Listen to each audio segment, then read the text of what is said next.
Kita berjumpa kembali di kegiatan MPLS SMK Bina Kerja pada hari ketiga.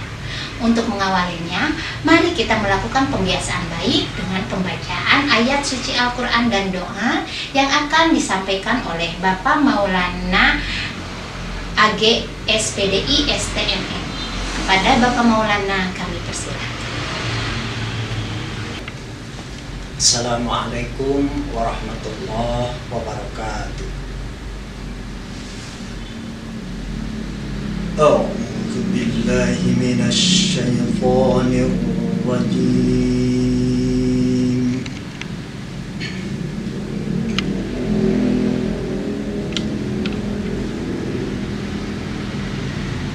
Bismillahirrahmanirrahim.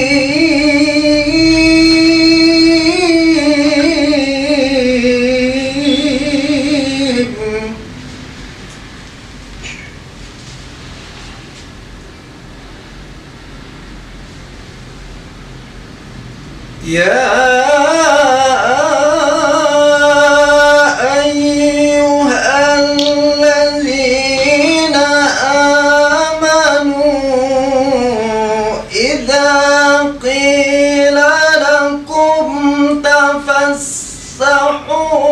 fil majalis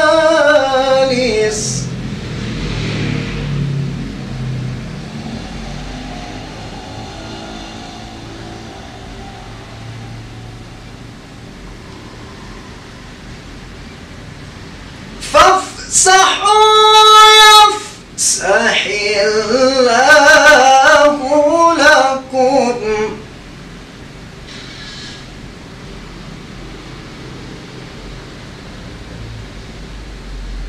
وَإِذَا قِيلَ انشُزُوا فانشُزُوا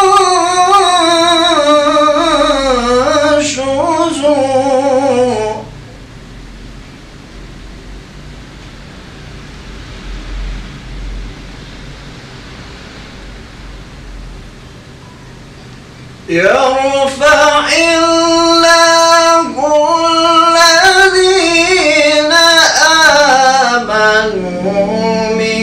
منكم والذين أوتوا العلم درجات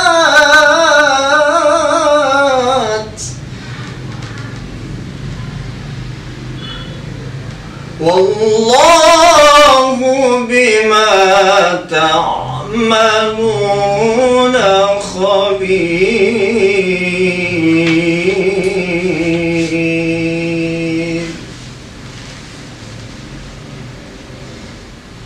صدق الله العلي العظيم.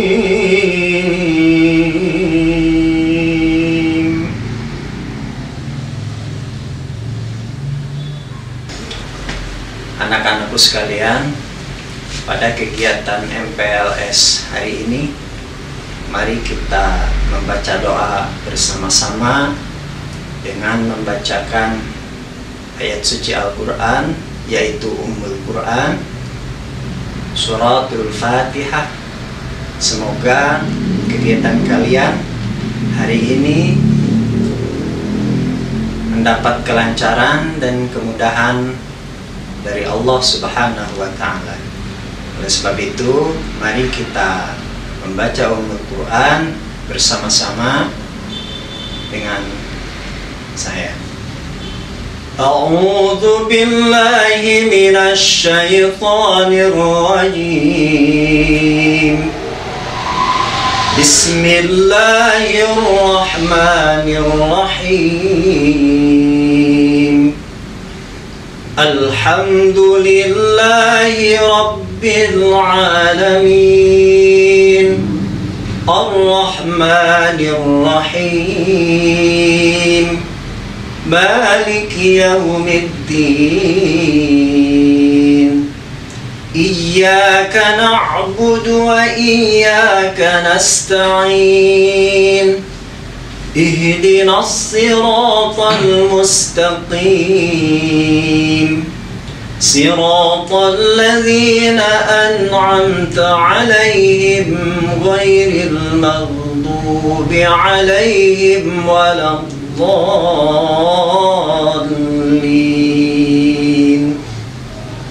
رب اغفر لي ولوالدي آمين رضيت بالله ربا وبالإسلام دينا وبمحمد نبيا ورسولا ربي زدني علما وارزقني فهما السلام عليكم ورحمة الله وبركاته.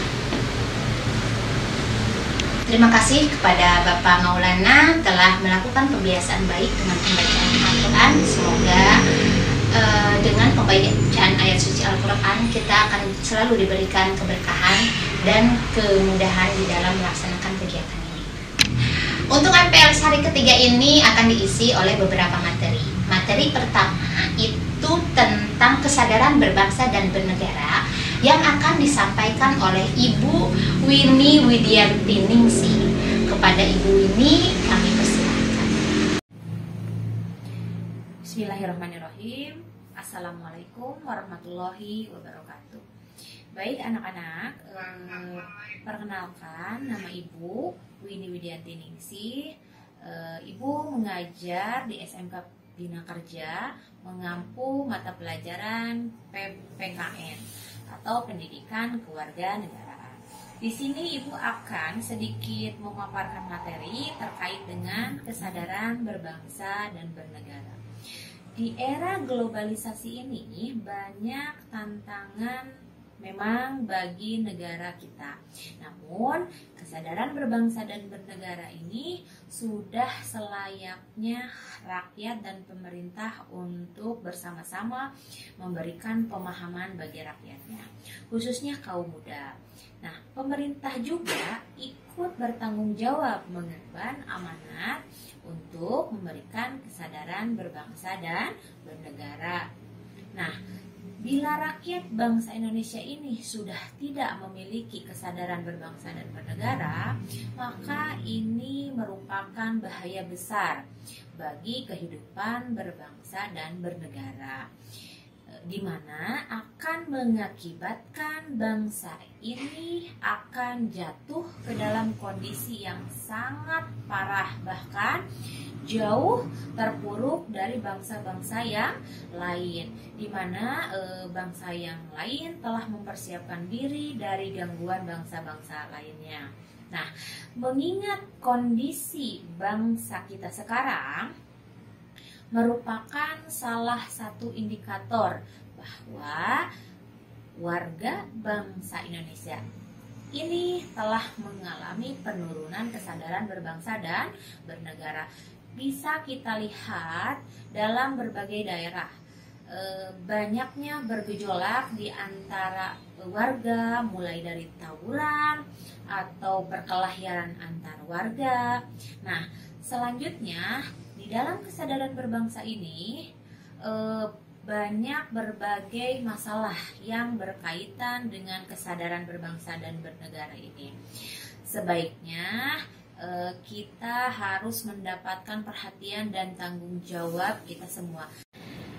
Di dalam kesadaran berbangsa dan bernegara, kita juga wajib memiliki kemampuan untuk bela negara, di mana kemampuan bela negara itu sendiri dapat diwujudkan dengan tetap menjaga kedisiplinan, bekerja keras dalam menjalani profesi masing-masing. Begitu juga kesadaran bela negara dapat diwujudkan dengan cara mulai dari ikut mengamalkan atau mengamankan lingkungan sekitar, seperti menjaga bagian siskamling, membantu korban bencana, dan lain sebagainya. Baik anak-anak, dicukupkan sekian materi dari Ibu di pelajaran PKN. Mudah-mudahan bermanfaat. Mungkin sekian. Terima kasih atas perhatiannya. Wassalamualaikum warahmatullahi wabarakatuh. Tetap semangat. SMK bisa, SMK bisa, SMK bisa. Wassalamualaikum warahmatullahi wabarakatuh. Terima kasih kepada Ibu Winnie yang telah memaparkan materi mengenai kesadaran berbangsa dan bernegara. Untuk acara yang kedua, kita masuk ke materi selanjutnya, yaitu mengenai tata krama siswa yang akan disampaikan oleh Ibu Setia Ratna Dewi MPD. Kepada Ibu Setia, kami persilahkan. Halo, Assalamualaikum. Perkenalkan, nama saya Setia Ratna Dewi. Saya akan mengajar bahasa Indonesia untuk kelas 1, seluruh kelas 1, dan juga di sini saya akan menjelaskan mengenai tata krama yang harus kalian terapkan di SMK Bina Kerja dan juga di kehidupan sehari-hari. Begitu, langsung saja kita masuk ke materi yang pertama. Baik, pada kesempatan kali ini kita akan membahas mengenai tata krama. Nah, diawali dengan sapaan dari ikon SMK Bina Kerja ya, dengan menggunakan masker, bahwa pengingat agar kita selalu tertib untuk prokes. Lagi ke pembahasan awal, apa itu tata krama? Tata krama artinya adalah adat, aturan, norma, dan kromo dari bahasa Jawa ya, yang berarti sopan, santun, tindakan, dan perbuatan. Nah, kalian bisa lihat di sini ada contoh dari sebuah tata krama. Apa sih tata krama itu? Tata krama itu bisa dijadikan sebagai tolak ukur kita, aturan dan juga santunnya, aturan dan juga norma yang dipegang teguh. Kalau misalnya bertemu dengan orang tua, oh harus seperti ini. Kalau misalnya bertemu dengan yang lebih muda, oh harus seperti ini. Jadi jangan disamakan kita bicara dengan orang tua sama dengan bicara dengan teman kita. Itu tidak boleh ya. Nah, kalian bisa lihat di sini, nyuwun sewu, nderek langkung Pak D gitu ya. Nah, di sini ada anak muda yang sangar gitu. Kalian bisa lihat di sini sangar sekali, menggunakan rantai, sabuk, lalu juga gelang-gelang gitu ya. Ada antingnya juga gitu. Tapi dia masih mau untuk menundukkan punggungnya pada saat berjalan di depan kakek tua ini. Terus di sini juga ada nih tulisannya, gayanya rocker, tapi anak ini tahu tata krama gitu ya. Berarti orang tua itu sebenarnya kalau dari penampilan luar pasti akan terlihat, wah ini anak kayaknya kurang nih. Tapi setelah melihat tata kramanya, anak muda ini menghormati yang lebih tua, kakeknya juga senang, begitu ya. Selanjutnya kita akan menuju ke tujuan dari tata krama. Tujuannya apa sih tata krama itu? Nah, yang pertama adalah membantu menciptakan ketertiban, keselarasan, kerukunan, keamanan, kedamaian, serta rasa tentram dalam kehidupan bermasyarakat. Nah, tujuan ini tentunya juga agar membuat orang lain senang untuk dapat bergaul dengan kita, khususnya di lingkungan SMK Bina Kerja ya. Jadi setidaknya tata krama dipakai supaya rukun lah dengan teman-teman yang lain, agar tidak ada yang namanya gesekan antara teman yang satu dengan teman yang lain. Selanjutnya, kita harus lihat dulu dasar apa yang membuat kita itu terlihat memiliki sebuah tata krama atau terlihat memiliki sopan santun gitu ya. Nah, yang pertama adalah sopan dan ramah kepada setiap orang. Sopan ini dilihat dari mana? Ramah ini dilihat dari mana? Misalnya pada saat bertemu dengan orang kita senyum gitu ya. Lalu juga kita perhatian kepada orang lain, memiliki rasa toleransi. Misalnya, teman kalian sukanya A, kalian sukanya B. Kalian marah-marah karena teman kalian sukanya yang tidak kalian sukai. Nah, itu tidak boleh. Kita harus menghargai apa yang teman kalian suka, tetapi juga kita tidak boleh menghakimi apa yang teman kalian sukai, misalnya seperti itu. Nah, yang terakhir adalah penguasaan diri dan mengendalikan diri dalam segala situasi. Artinya apa? Misalnya kalian seperti yang tadi sudah dijelaskan, tidak suka kalau teman kalian ini melakukan hal yang menurut kalian tidak pantas. Terus kalian tiba-tiba langsung marah, tidak menanyakan dulu dengan cara yang santun, dengan cara yang sopan. Kalau misalnya kalian langsung marah, ya teman kalian juga pasti akan ikut marah gitu ya. Jadi untuk menanyakan sesuatu atau misalnya untuk meminjam sesuatu, jangan menggunakan nada yang tinggi, jangan menggunakan emosi di saat kalian melakukan sesuatu. Jadi harus mengendalikan diri dalam segala situasi. Nah, di sini ada manfaat tata krama. Manfaat ini bisa kalian lihat untuk menambah percaya diri kalian. Nah, kenapa bisa menambah percaya diri? Kok Bu, kan tata krama ini beda dong dengan percaya diri? Memang beda, tapi kalau misalnya kalian memiliki tata krama yang baik, kalian akan percaya diri untuk berteman dengan siapa saja, gitu ya. Lalu juga dihormati dan disenangi oleh orang lain. Tidak hanya oleh teman kalian, bisa jadi kalian juga disenangi oleh guru-guru, gitu ya. Oh, ini anak sopan sama saya, selalu senyum, selalu salam, selalu sapa, misalnya seperti itu ya. Nah, tapi karena sekarang sedang COVID-19, jadi salamnya tidak perlu gitu ya, jadi hanya senyum dan juga sapa saja. Lalu yang selanjutnya adalah kemudahan dalam berhubungan dengan orang lain, better human relation ya, atau jadi kalian itu lebih mudah untuk dapat berhubungan dengan orang lain. Contohnya, kalian punya teman dari sekolah yang lain, kalau kalian sopan, kalian sering menyapa gitu ya, ramah, orang lain juga pasti akan senang dengan kalian. Jadi mudah berhubungan dengan orang lain. Gitu. Nah, yang terakhir adalah memelihara suasana yang baik di lingkungan sekolah, rumah, dan masyarakat. Jangan sampai nanti kalian, Bu, saya mah memang orangnya jutek gitu ya. Saya nggak mau kalau misalnya ramah kepada orang lain. Oh, jangan seperti itu. Karena apa? Karena nanti kalian harus memiliki suasana yang baik di sekolah, rumah maupun masyarakat.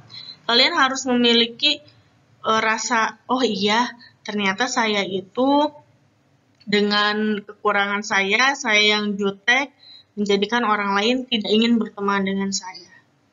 Jadi ada kesadaran sendiri di mana kalian harus menjadi orang yang lebih baik. Nah, ini ya, sama seperti yang ini, better human relation. Selanjutnya, nah ini nih, attitude change everything. Kenapa katanya nih attitude itu apa ya bahasa Indonesianya? Attitude artinya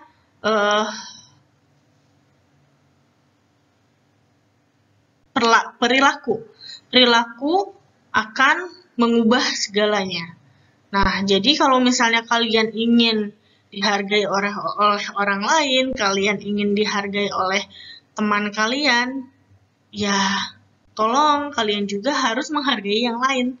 Jadi ada yang namanya toleransi gitu ya. Nah, agar berhasil dalam pergaulan, seseorang harus memiliki apa nih? Nah, ada 4.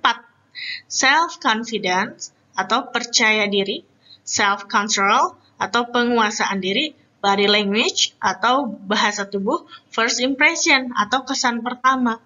Nah, yang kalian miliki misalnya pada saat ramah kepada orang lain, yaitu percaya diri. Pada saat kalian bisa mengontrol diri sendiri, tidak marah kepada orang lain yang berbeda pendapat, kalian sudah menguasai diri sendiri. Pada saat kalian ramah, senyum kepada orang lain, itu adalah body language atau bahasa tubuh. Nah, itulah yang membuat kesan pertama kalian itu baik. Bagaimana, Bu, kesan pertama itu? Kita lihat selanjutnya.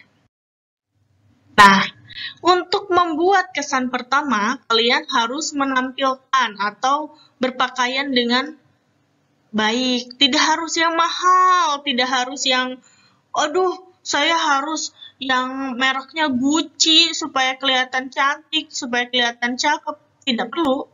Tapi kalian hanya harus berpakaian dengan rapi, dengan baik. Yang kedua, tatapan mata atau pandangan mata. Nah, untuk pandangan mata ini, kalian nggak mungkin kan kalau ketemu guru, terus ngeliatin matanya terus. Atau bertemu dengan orang lain, matanya melotot. Wah, ngajak berantem itu namanya ya. Nah, maka dari itu untuk pandangan mata ini dilakukan dengan seperlunya saja. Tidak perlu selalu melihat, tidak perlu juga selalu melotot matanya, tetapi dengan senyum. Karena pandangan mata itu akan mengikuti dari bahasa tubuh yang lain. Lalu lihat ekspresi wajah. Nah, ekspresi wajah ini, misalnya kalian tersenyum, maka pandangan mata pun akan berbeda. Hampir sama ya. Nah, lalu yang selanjutnya ada jabat tangan. Biasanya kalau kita salim gitu ya, ke guru atau misalnya ke orang yang lebih tua, itu disebut dengan sopan santun atau tata krama. Kalau misalnya kalian lewat aja di depan guru, pasti kan ada yang bicara menita sopan gitu ya. Tidak sopan ketemu dengan guru tidak salam misalnya gitu, tidak sebagainya. Tapi karena sekarang sedang COVID ya, bolehlah ini dihilangkan dulu ya jabatan tangannya. Lalu selanjutnya ada sikap tubuh, tegakkah atau bersandarkah gitu ya. Kalau misalnya kalian belajar sambil bersandar, sender-sender di tembok, apakah itu sopan? Tidak ya. Maka dari itu, kesan pertama itu mencirikan bagaimana kalian. Lalu yang terakhir adalah suara saat bicara. Misalnya kalian pertama bertemu dengan orang lain sudah teriak-teriak, kalian bertemu dengan orang lain sudah marah-marah. Otomatis orang lain akan berpikir, ih ini orangnya pasti galak, orangnya pasti seperti ini gitu. Tidak mau dia berteman dengan kalian. Nah, maka dari itu, buatlah kesan pertama kalian itu seindah mungkin. Jadi harus senyum, jabatan tangan tidak perlu ya. Jadi senyum dan juga sapa saja. Nah, ini yang sudah tadi disebutkan. Senyum, salam, sapa. Ini moto yang sudah orang lain juga tahu ya. Senyum, salam, sapa. Tetapi karena sekarang sedang COVID, jadi mungkin salamnya kita tinggalkan saja ya. Senyum dan juga sapa. Nah, ini lagi ngomong nih, bla bla bla bla gitu. Nah, untuk ini karena saat ini sedang ada COVID-19 gitu ya, maka mudah-mudahan semua tetap berjalan dengan sebaik mungkin, jaga kesehatan juga, tata krama tetap dilakukan. Entah itu maupun nanti pembelajaran daring maupun luring atau virtual maupun tatap muka seperti biasa, prokes tetap dijaga ya. Nah, did you smile today? Sudah senyum belum hari ini? Jangan sampai seperti anak kecil ini ya, cemberut. Nah, ini nih kalau misalnya tata kramanya tidak mau ramah kepada orang lain, pertama kali bertemu seperti ini, nggak akan ada yang mau nemenin, ya, nggak akan ada yang mau berteman dengan kalian, makanya harus senyum. Nah, maka itu, mari kita saling sapa. Orang di sekitar kita tidak harus terlalu bagaimana, tidak harus terlalu ekspresif, tidak harus berpelukan, tidak. Tapi yang penting salam saja, gitu ya, sapa. Maka apa yang harus dilakukan? Nah, nanti pada saat pembelajaran di sekolah, apa yang harus dilakukan oleh kalian selama sekolah di SMK Bina Kerja? Yang pertama adalah berpakaian rapi dan bersih. Yang kedua adalah ucapkan salam. Ketuk pintu sebelum masuk. Nah, ini yang paling penting ya, entahkah itu nanti masuk ke ruang guru ataupun masuk ke kelas kalian. Memanggil guru atau teman sesuai nama. Jangan sampai gurunya sendiri tidak tahu namanya siapa. Nanti pada saat ke ruang guru, Ibu, saya mau manggil guru matematika. Siapa namanya? Diam, karena tidak tahu. Nah, jangan sampai seperti itu. Lalu berbicara dengan suara yang jelas, tidak keras, tidak terlalu lembut. Kenapa? Karena kalau misalnya terlalu keras, nanti juga tidak enak didengarnya ya. Terlalu lembut juga nanti tidak terdengar gitu. Nah, yang penting juga adalah mengucapkan terima kasih. Setiap apapun yang sudah kalian lakukan, ucapkanlah terima kasih. Atau misalnya orang lain membantu kalian, ucapkan terima kasih. Dan yang terakhir adalah tidak memotong pembicaraan orang lain. Karena kalian itu kadang kalau misalnya ngobrol gitu ya dengan teman, suka motong pembicaraan orang lain, nah itu kadang juga tidak baik gitu ya. Nah, jadi selamat menikmati kegiatan baru di SMK Bina Kerja. Semoga kalian dapat mengambil pembelajaran yang baik di sekolah ini. Mudah-mudahan juga tidak ada pembelajaran yang kurang baik, karena kita sama-sama belajar semua di sini. Guru juga belajar mengajar, siswa juga belajar dari guru. Jadi semuanya sama-sama saling belajar. Itu, terima kasih. Assalamualaikum warahmatullahi wabarakatuh. Sekian materi yang telah saya sampaikan, mudah-mudahan dapat bermanfaat bagi kita semua. Jangan lupa untuk sapa dan juga senyum kepada seluruh masyarakat di SMK Bina Kerja dan juga kepada teman-teman kalian yang baru. Terima kasih. Wassalamualaikum warahmatullahi wabarakatuh. Terima kasih kepada Ibu Setia telah memaparkan mengenai tata krama siswa. Untuk acara selanjutnya kita masuk ke materi yang ketiga, yaitu mengenai pembinaan mental yang akan disampaikan oleh Bapak Joko Kristianto ST.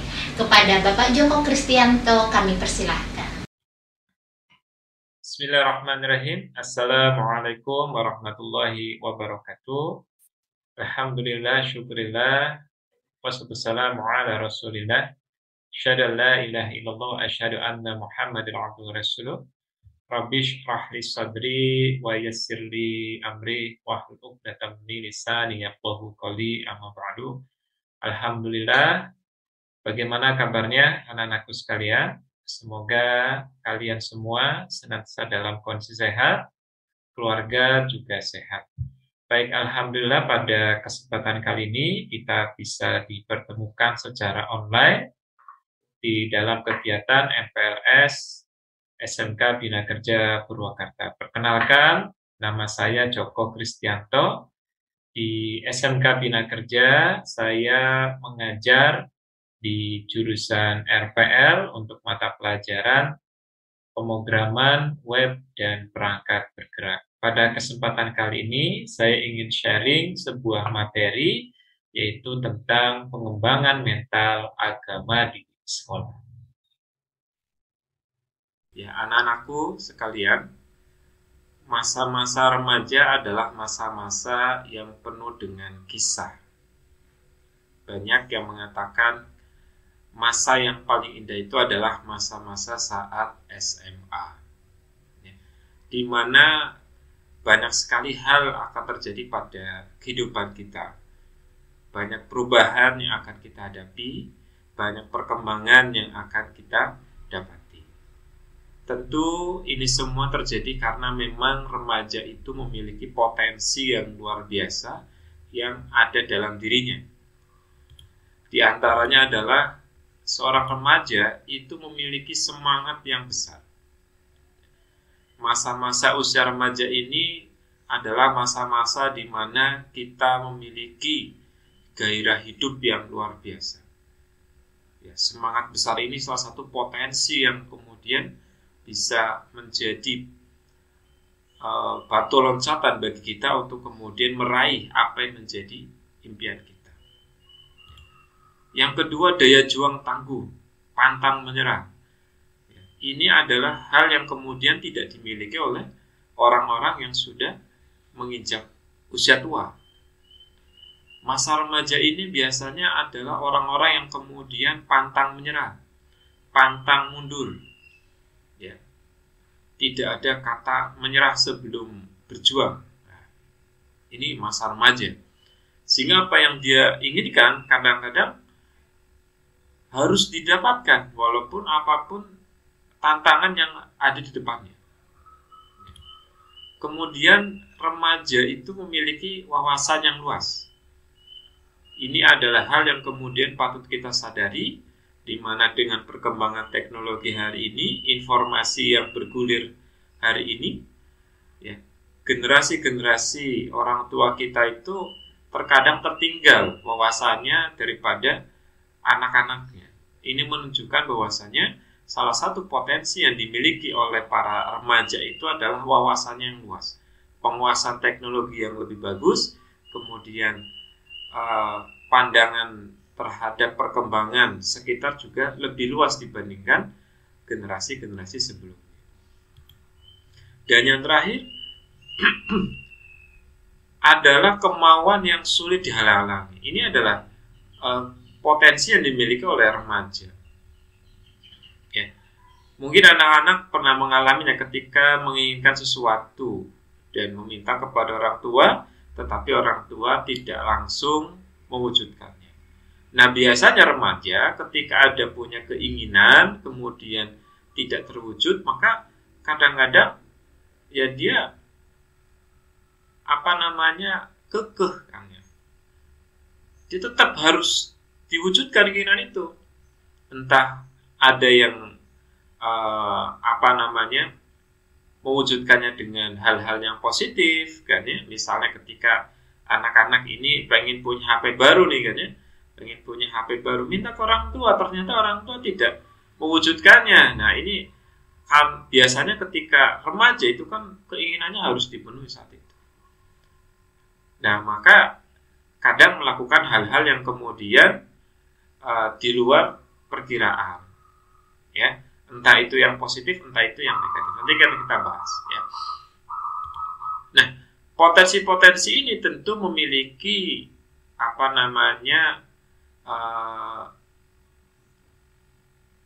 konsekuensi, ya, memiliki konsekuensi. Pertama, jika digunakan untuk kebaikan, maka itu akan bisa mengantarkan remaja usia-usia kami itu pada sebuah kesuksesan. Tetapi jika digunakan untuk perkara-perkara yang buruk, ya, perkara yang negatif, ini akan menghasilkan keburukan, ya, menghasilkan sebuah kejelekan, ya. Contohnya, ketika kita menyalurkannya pada perkara negatif, ya, muncul yang namanya kasus tawuran antar anak SMA. Ya, ini disebabkan karena tadi, ya, gairah semangat yang besar, kan ya, kemudian daya juang yang tinggi, ya, melihat temannya dikerjai oleh siswa sekolah yang lain, ya, karena solidaritas teman, kan ya, kemudian akhirnya membela temannya sehingga terjadilah perkelahian antar sekolah. Nah, ini salah satu yang menyebabkan terjadi tawuran. Itu disebabkan karena memang ya gairah pada usia remaja ini sangat tinggi sekali, pengen mencoba sesuatu yang baru. Ya, terkadang modal semangat tetapi tidak dipertimbangkan efek yang kemudian muncul dari apa yang dia lakukan. Ya. Ya, kebanggaan terhadap sekolahnya ketika diledek oleh sekolah yang lain, artinya marah kan ya. Ini potensi yang dimiliki oleh remaja sebenarnya. Tetapi karena penyalurannya pada perkara-perkara yang negatif kan ya, sehingga muncul hal-hal yang disayangkan seperti ini, terjadi tawuran. Ya.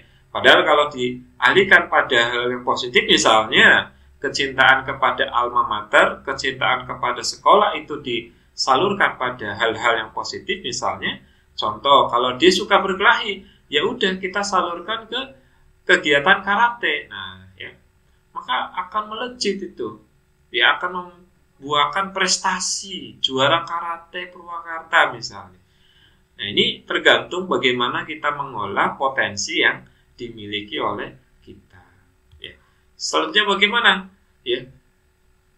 Kalau disalurkan pada yang negatif, rasa penasarannya, remaja itu adalah masa-masa di mana keingintahuannya tinggi sekali. Nah, kalau keingintahuannya ini disalahgunakan, maka terjadi hal seperti ini. Penggunaan obat-obatan terlarang. Terjebaklah remaja pada narkoba, kan seperti itu. Penasaran rasanya bagaimana, yang dikatakan mabuk seperti apa. Awalnya nyobain icip-icip, akhirnya menjadi ketagihan. Ya. Mungkin yang paling kecil adalah nyobain rokok, itu yang paling kecil. Kayaknya enak deh kalau merokok, kayaknya keren deh kalau rokok, kan seperti itu. Akhirnya ikut-ikutan merokok. Ya. Naik lagi ke level yang lebih tinggi, teman-temannya nyobain minuman keras. Kayaknya mabuk itu gimana rasanya, penasaran, ikut-ikutan mabuk. Ya. Akhirnya ikut-ikutan mabuk, minum, ketagihan.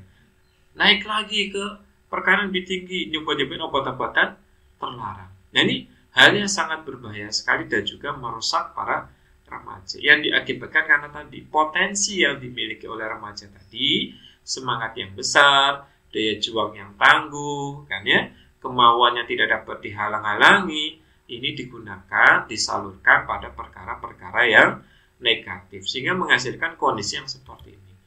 Belum lagi yang menurut survei di Indonesia oleh Komisi Perlindungan Anak, ternyata remaja hari ini untuk umur SMP itu 97% pernah menonton atau mengakses pornografi. Tentu hal ini akan merusak otak kita. Ya, karena kecanduan pornografi itu lebih berbahaya dibandingkan kecanduan narkoba. Itu merusak otak.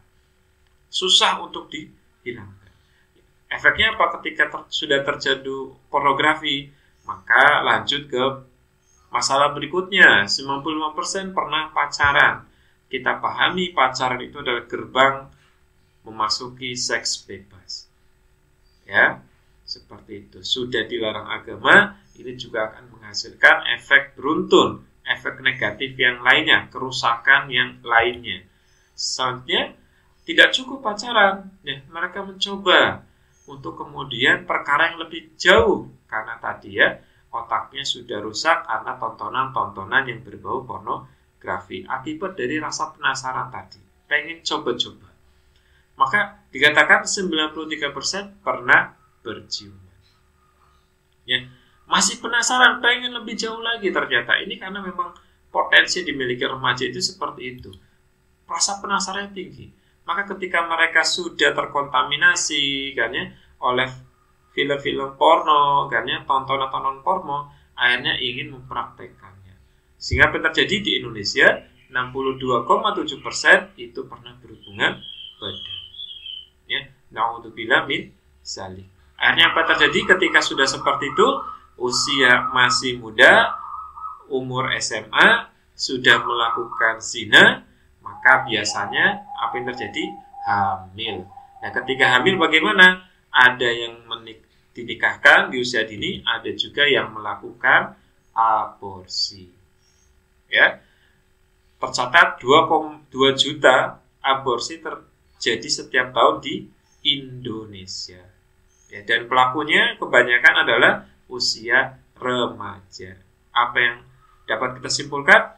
Yang dapat kita simpulkan ternyata banyak remaja di Indonesia yang sudah menjadi pembunuh karena membunuh bayi yang belum lahir. Ini tentu catatan yang memprihatinkan.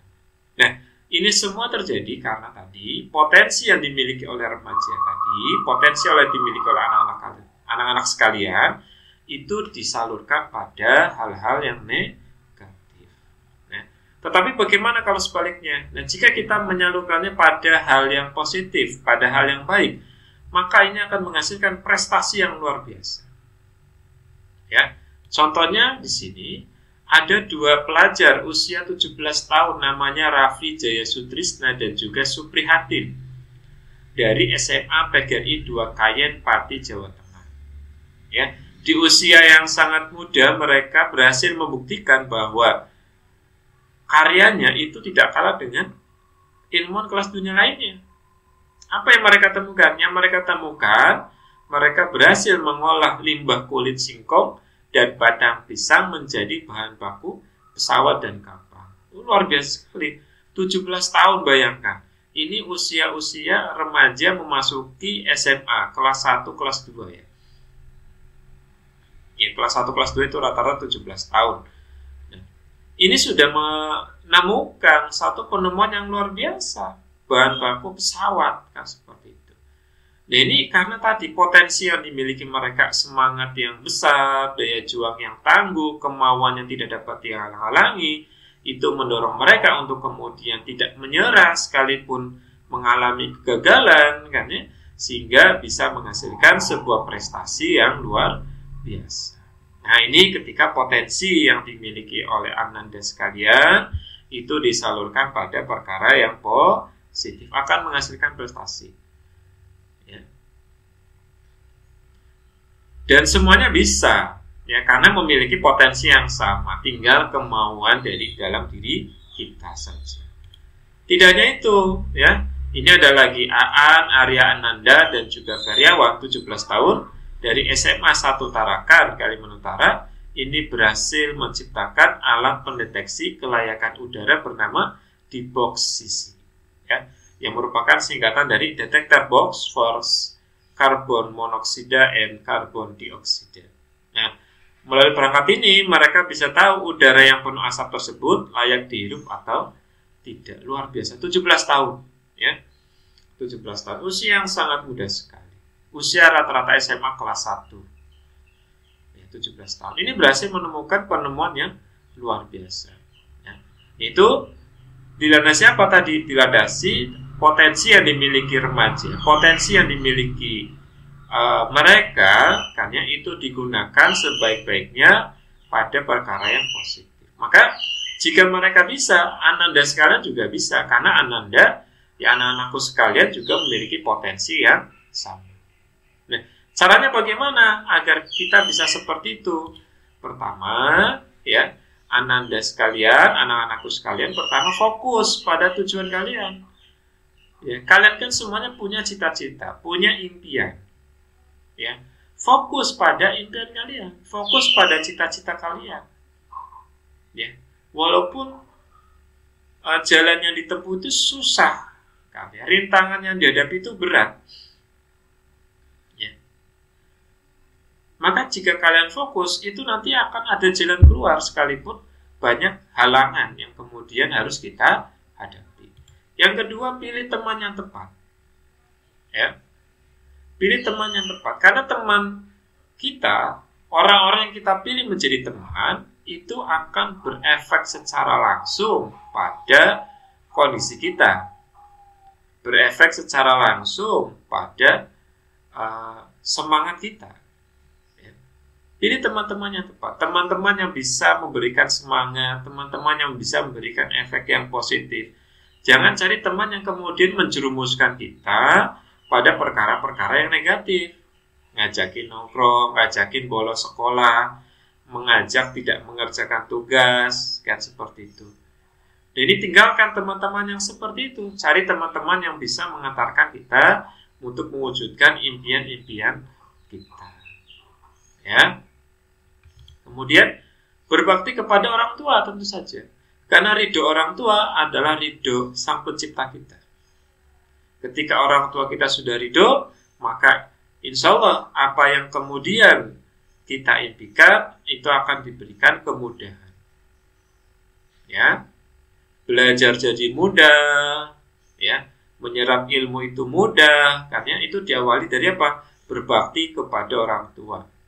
Ya, dimulai yang paling sederhana saja, kan ya, berbicara yang sopan, kan ya, seperti itu, tidak pernah membentak, kan ya. Ketika disuruh mau, kan ya, disuruh belanja ke warung misalnya, kita berangkat, seperti itu. ya tidak menjadi beban orang tua, baju kita mencuci sendiri, kan seperti itu. Itu dari perkara yang remeh seperti itu akan mendatangkan keridhaan orang tua kepada kita. Kalau orang tua sudah ridho, maka insya Allah ya Allah Subhanahu Wa Taala juga ridho kepada kita. Kalau Allah sudah ridho, ya maka ya perkara-perkara atau urusan-urusan kita insya Allah akan dipermudah. Ya. Kemudian yang terakhir, yang paling utama adalah dekat dengan Sang Pencipta. Ya. Karena bagaimanapun yang bisa memberikan kita solusi, jalan keluar, kan ya, kemudahan rezeki, itu adalah Sang Pencipta. Maka dekatilah, jangan dijauhi. Ya. Minta kepada yang menciptakan kita, minta kepada Allah Subhanahu Wa Taala untuk kemudian dimudahkan urusannya. Karena tidak ada hal yang tidak mungkin bagi Sang Pencipta kita. Ya, tidak ada hal tidak mungkin bagi Allah Subhanahu Wa Taala. Ya, mudah. Maka dekati dengan apa? Dengan beribadah. Ya, banyak-banyak beribadah, jauhi perkara-perkara yang kemudian dilarang. Maka jika semua itu sudah kita lakukan, insya Allah ya apa yang menjadi cita-cita anak-anakku sekalian itu bisa menjadi sebuah kenyataan. Apa yang menjadi tujuan kita semua itu akan terwujud. Ya, insya Allah semuanya bisa menjadi orang-orang yang sukses, orang-orang yang kemudian berguna bagi bangsa dan juga negara. Ya, demikian anak-anakku sekalian yang saya cintai dan tentu saja saya banggakan, materi dari Bapak mudah-mudahan bermanfaat. Assalamualaikum warahmatullahi wabarakatuh. Terima kasih kepada Bapak Joko telah memberikan materi mengenai pembinaan mental. Selanjutnya yaitu pengenalan ekskul yang ada di SMK Bina Kerja yang akan disampaikan oleh perwakilan siswa Rangga Maulana Iksan. Kepada Saudara Rangga Maulana kami persilahkan.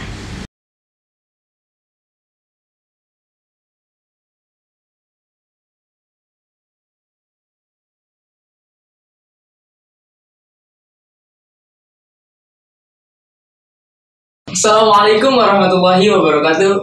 Selamat pagi untuk adik-adikku sekalian, para peserta didik baru SMK Bina Kerja Purwakarta tahun pelajaran 2021-2022. Baik adik-adik, perkenalkan nama kakak Rangga Maulana Iksan.